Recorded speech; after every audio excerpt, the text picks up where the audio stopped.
BJP ने 25 साल में आपको दिया क्या? 2014 में जो काम हो जाना चाहिए था, हर चुनाव के अंदर ये आते हैं, राजनीति करते हैं। 2014 के अंदर जो मालिकाना हक आपको दिया जाना चाहिए था, आज 10 साल के बाद आके कहते हैं आपको मालिकाना हक नहीं देंगे। और ये आपके लिए चुनाव नहीं लड़ते, जनता के लिए चुनाव नहीं लड़ते। इनको जब टिकट देनी होती है, एमएलए बनाना होता है, तो इनको अपना परिवार दिखाई देता है। कोई अपनी बीवी को बना रहा है, कोई अपने बेटे को बना रहा है, कोई अपने चाचे को बना रहा है, कोई अपने भाई। गोवा की सरकार के ऊपर फैमिलीज का कब्जा होना चाहिए कि जनता का कब्जा होना चाहिए? आज मुझे बेहद खुशी है कि मयम में आम आदमी पार्टी का ऑफिस खुलने जा रहा है।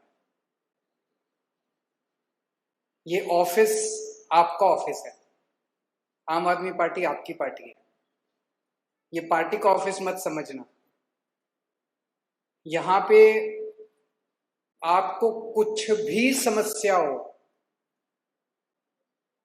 आप इस ऑफिस में आइए, हम आपकी समस्या को दूर करने की पूरी कोशिश करेंगे।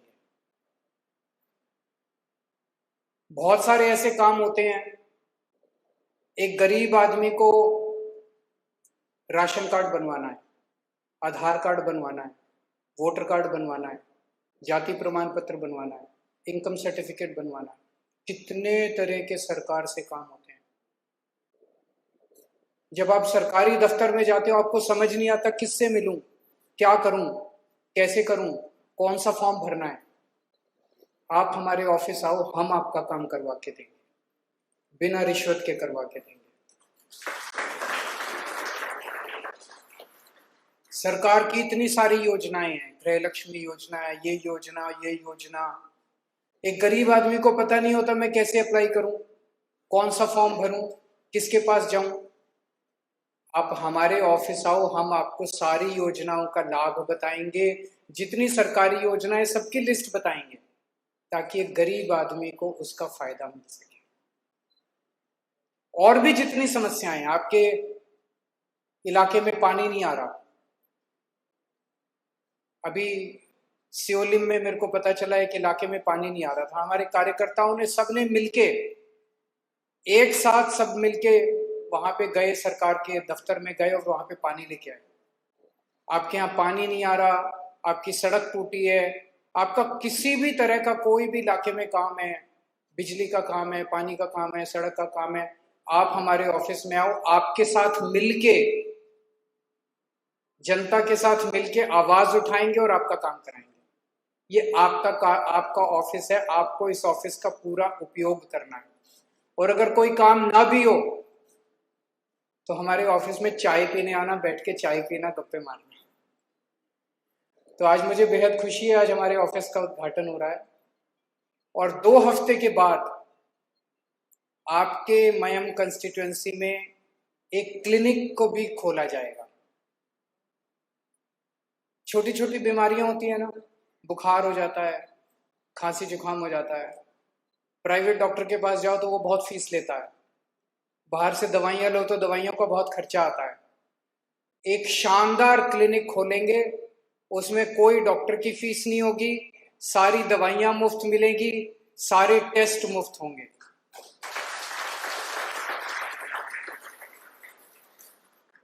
ये तो हम तब कर रहे हैं जब हमारी सरकार नहीं है, ये तो हम तब कर रहे हैं जब हमारा एमएलए नहीं है। सोचो जिस दिन हमारी सरकार बन गई और हमारा एमएलए बन गया तो गोवा की कितनी तरक्की हो सकती है, बहुत तरक्की हो सकती है। मयम में मुझे बताया 25 साल से मयम में बीजेपी का एमएलए है। आप लोगों ने अपना बीजेपी को अपना प्यार देने में कोई कसर नहीं छोड़ी, आप लोगों ने बीजेपी को वोट देने में कोई कसर नहीं छोड़ी। पर मैं आपसे पूछना चाहता हूं, बीजेपी ने 25 साल में आपको दिया क्या? एक काम बता दो, इतने सारे लोग बैठे हैं, बीजेपी ने कोई एक काम करके दिखाया हो 25 साल? सड़कें टूटी पड़ी हैं, टूटी हुई हैं कि नहीं? सड़कें टूटी हुई हैं, बच्चों के पास नौकरी नहीं है। अगर आप आवाज उठाते हो, इनसे कुछ मांगते हो तो आपको धमकाते हैं, गुंडागर्दी करते हैं। कोई अस्पताल की सुविधा नहीं है। क्या दिया इन्होंने 25 साल के अंदर? एक काम बता दो आप, एक काम बता दो। हर बार मुझे पता चला कैंडिडेट बदल देते हैं, पुराने वाले कैंडिडेट पैसा कमा लेते हैं, खूब कमा लेते हैं, उसके बाद अगली बार कैंडिडेट बदलते हैं, अगले वाले का नंबर अब लूटने का, फिर अगले वाले का नंबर लूटने का। और अब मुझे पता चला है एक और बात, अभी जो राजेश जी ने कही, 2014 में एबोलिशन एक्ट 2014 पास किया गया था कि नहीं किया गया? उस कानून के तहत आपकी ये सारी जमीन सरकार ने एक्वायर कर ली, सारी कस्टोडियन लैंड, इवैक्यूई प्रॉपर्टी सरकार ने ले ली। यह कहा गया था कि जो व्यक्ति जिस जमीन पे बैठा है, जिसकी पोजीशन में लैंड है, उसको दे दिया जाएगा, उसको मालिकाना हक दिया जाएगा। बोला था कि नहीं बोला था? आज तक नहीं दिया गया। अब मुझे पता चला कि थोड़े दिन पहले प्रमोद सावंत जी ने, सीएम ने बोला है कि ये सारी सरकारी जमीन है, इसके ऊपर सरकारी काम किया जाएगा, आपको इसका मालिकाना हक नहीं दिया जाएगा। ये तो धोखा है। 2014 में जो काम हो जाना चाहिए था, हर चुनाव के अंदर ये आते हैं, राजनीति करते हैं, 2014 के अंदर जो मालिकाना हक आपको दिया जाना चाहिए था, आज 10 साल के बाद आके कहते हैं आपको मालिकाना हक नहीं देंगे। हम दिलाएंगे आपको मालिकाना हक। आज केजरीवाल आपको प्रॉमिस करके जा रहा है आम आदमी पार्टी आपके लिए लड़ेगी। प्रमोद सावंत की हिम्मत नहीं है, हम उनको चैलेंज करते हैं कि आप लोगों का मालिकाना हक रोक के देखो, आम आदमी पार्टी ईंट से ईंट बजा देगी। हम आपको मालिकाना हक दिलाएंगे। राजेश जी लड़ेंगे आपके लिए, श्री कृष्णा परब लड़ेंगे आपके लिए, पूरी आम आदमी पार्टी लड़ेगी, अमित जी लड़ेंगे, वेंसी लड़ेंगे, सब लड़ेंगे आपके लिए। एक एक पार्टी का कार्यकर्ता आपके लिए लड़ेंगे, आपको मालिकाना हक दिला के रहेंगे। और अब मैंने अफवाह सुनी है कि प्रमोद सावंत अपनी वाइफ को, अपनी पत्नी को मयम से चुनाव लड़ाने की तैयारी कर रहे हैं। एक तरफ आपका मालिकाना हक छीनते हैं और अपनी पत्नी को यहां से चुनाव लड़ाने की हिम्मत करते हैं। वोट दोगे उनको? वोट दोगे उनको? हाथ खड़े करके बताओ, वोट दोगे कि नहीं दोगे? मैं उनसे पूछना चाहता हूं, वोट चाहिए तो जनता के पास आते हैं, टिकट देनी है तो अपनी बीवी को लड़ाते हैं। यहां पे इतनी सारी महिलाएं बैठी हैं, 20 लाख पॉपुलेशन है गोवा की। उन 20 लाख लोगों में उनको अपनी पत्नी मिली चुनाव लड़ाने के लिए। गोवा की कोई महिला, आम महिला चुनाव क्यों नहीं लड़ सकती? आम आदमी पार्टी को जब चुनाव लड़ाना था तो वेंसी को उन्होंने चुना था। वेंसी एक आम आदमी है। हमने किसी के बेटे और किसी के बाप को, किसी के चाचे को नहीं चुना था, किसी की बीवी को नहीं चुना था। इनको जब टिकट देनी होती है, एमएलए बनाना होता है, तो इनको अपना परिवार दिखाई देता है। कोई अपनी बीवी को बना रहा है, कोई अपने बेटे को बना रहा है, कोई अपने चाचे को बना रहा है, कोई अपने भाई। मैं देख रहा था पिछले 60 साल के अंदर कुछ चंद परिवार हैं गोवा के, 13 या 14 फैमिलीज हैं। इन 13 या 14 फैमिलीज ने गोवा के ऊपर कब्जा किया हुआ है, गोवा की सरकार के ऊपर कब्जा किया हुआ है। It's a vice like grip on the politics of Goa. पूरे गोवा के ऊपर पहले इनके दादाजी चुनाव लड़ते थे, फिर इनके बेटे चुनाव लड़ने लगे, फिर बेटे का बेटा चुनाव लड़ने लगा, फिर अब उसकी बीवी चुनाव लड़ने लगी, फिर उसका भाई चुनाव लड़। अरे गोवा के लोग कहां जाएंगे? और ये आपके लिए चुनाव नहीं लड़ते, जनता के लिए चुनाव नहीं लड़ते, ये अपने परिवार के लिए चुनाव लड़ते हैं, पैसा लूटने के लिए चुनाव लड़ते हैं, गोवा को लूटने के लिए चुनाव। और एक पार्टी में नहीं है, कांग्रेस में भी परिवार है, बीजेपी में भी, इस पार्टी में भी, उस पर सब में परिवार है। चुनाव लड़ते हैं, कभी बीजेपी से चुनाव लड़ लेते हैं, कभी कांग्रेस से चुनाव लड़ देते हैं। इसकी सरकार आती है उधर चले जाते हैं, इसकी सरकार आती है इधर चले जाते हैं। सारा घालमेल है, सारा सिस्टम ऐसा बना हुआ, बस लूटने के लिए, गोवा को लूटने के लिए उन्होंने सिस्टम बनाया। मैं आपसे पूछना चाहता हूं, गोवा की सरकार के ऊपर फैमिलीज का कब्जा होना चाहिए कि जनता का कब्जा होना चाहिए? जनता का कंट्रोल होना चाहिए कि फैमिलीज का कंट्रोल होना चाहिए? आज ये सारे बिजनेस इन फैमिलीज के हैं, सारी माइंस इन फैमिलीज की हैं, बड़े बड़े गवर्नमेंट के कॉन्ट्रैक्ट्स इनको मिलते हैं, चाहे कांग्रेस का हो चाहे बीजेपी का हो, कॉन्ट्रैक्ट्स इनको मिलते हैं। चाहे बीजेपी ऑपोजिशन में हो चाहे कांग्रेस ऑपोजिशन में, ज्वाइंट बिजनेस चलते हैं इनके, आपस में बिजनेस चलते हैं, सारे धंधे इनके हैं, बड़े बड़े जमीनें इनकी हैं, बड़े बड़े गवर्नमेंट के कॉन्ट्रैक्ट्स इनके हैं। आप उसके ऊपर खिलाफ आवाज उठाते हो तो आपको रौंद दिया जाता है, गुंडे भेज के आपको डराया जाता है।